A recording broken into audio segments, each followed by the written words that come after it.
Hi there, this is Jeff from Infinite Renewals. I want to walk you through an article that is, like, bar none, the most frequently read article on our website. You can see the thing here, infiniterenewals.com. I'll put the link in the description. So without a doubt, this is also the number one debated topic whenever I'm on a podcast or a panel.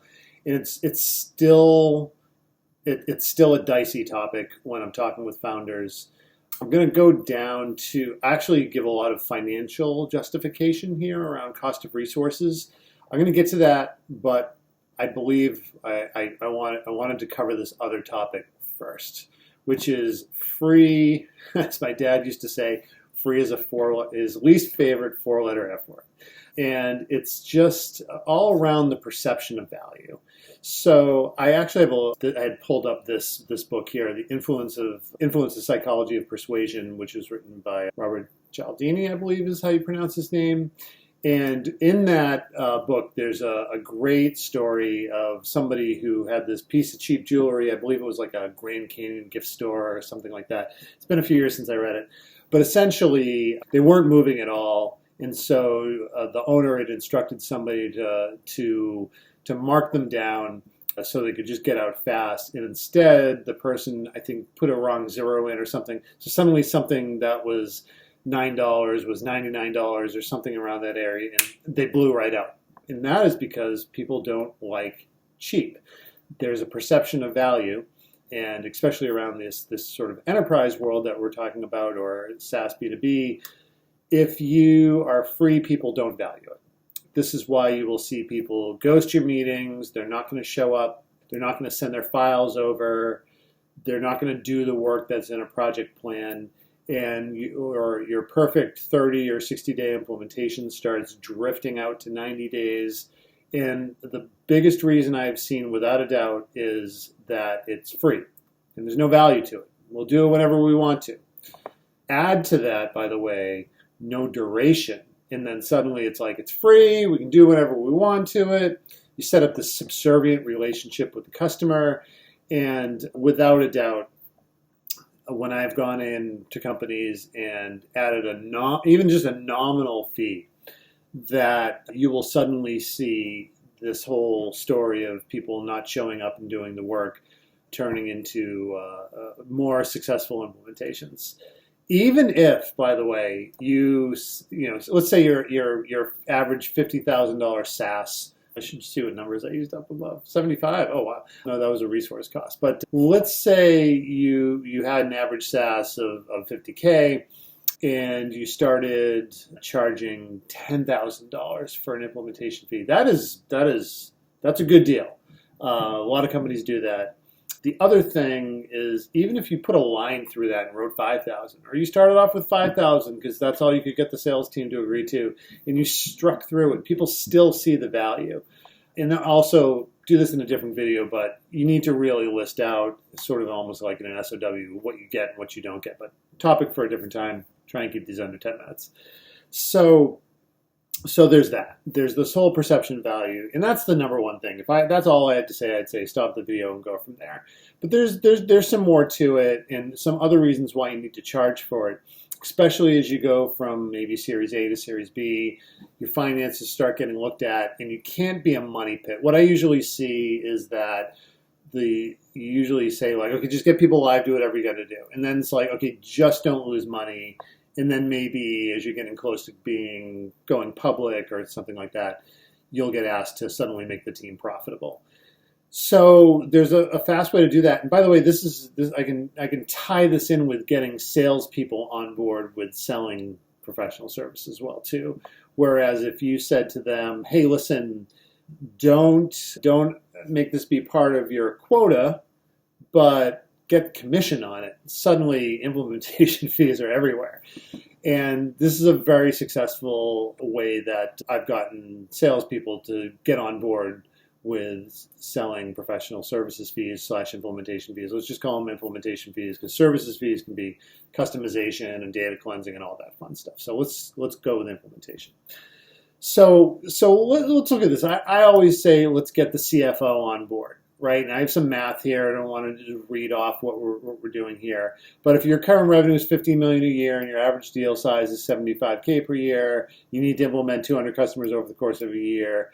So let's start getting into these resources. If you had 10 resources and your average salary was $75,000, then their cost of resources, now this isn't fully loaded, but you can get the math and add in whatever your cost for computers and desks and benefits are. Let's just use a round number of $750,000, right? Now, suddenly you're supposed to go 2x next year, because that's what we do in SaaS. We go 2x when we're growing. So suddenly you're going to have 400 customers, right? Now, if you brought in $15,000 for implementation fee, which, by the way, that's my standard cost. That's my good number there, because you can then discount it down to 10K, and that's still fine. 5K is a little low for enterprise, at least. If suddenly, and I believe the math's checked out here, suddenly you're at a lot of money, right? So 400 times 15,000, right? Let's just pull open the old calculator, right? 400 times 15,000 is, look at that, a big round number. I believe it's 6 million. It's not 600,000. Okay, so suddenly that can bring in a lot of money into your team, right? You can pay for all your resources. You're adding number to the bottom line.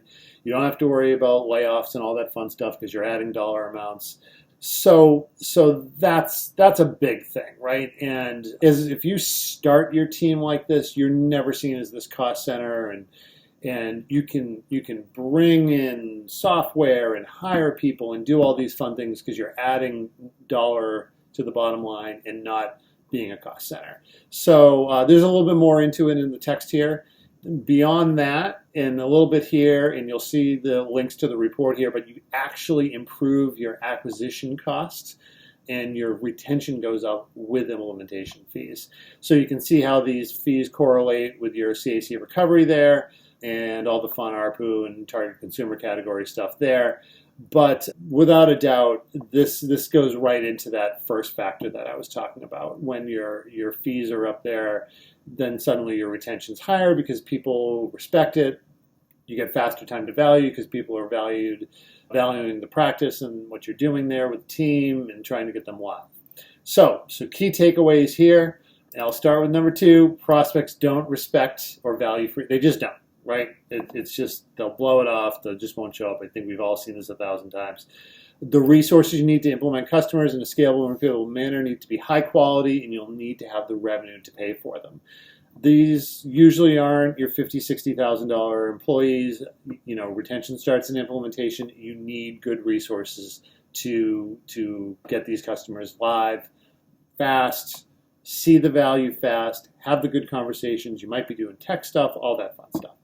And third, organizations that charge implementation fees see better net retention and your acquisition cost recovery. So fire your questions away. I get a lot of questions around this. What if we did 3? What if we did 5? What if we rolled them into SaaS fees and all this other fun stuff?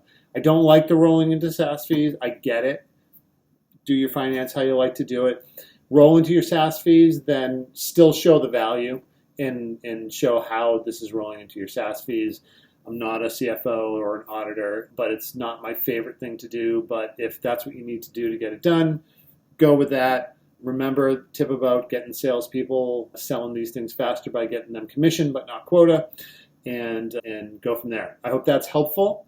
This has been super successful for me. This has been the quick fix, that one thing to do or whatever. Gets a little time to get it spun up. I do also believe you need some different stratas once you start getting into enterprise. Typically, you've gone like 15, 35, 50, but I've also had implementation fees up to $100,000, but that's enterprise and rolling out over a year and all that fun stuff. And those are $1 million contracts. So didn't want to get into it depends and all that fun stuff, but hope you found this interesting and useful. And again, this works for me. I've done it for the last 10 years and it's been super successful. I hope it is for you. Thank you.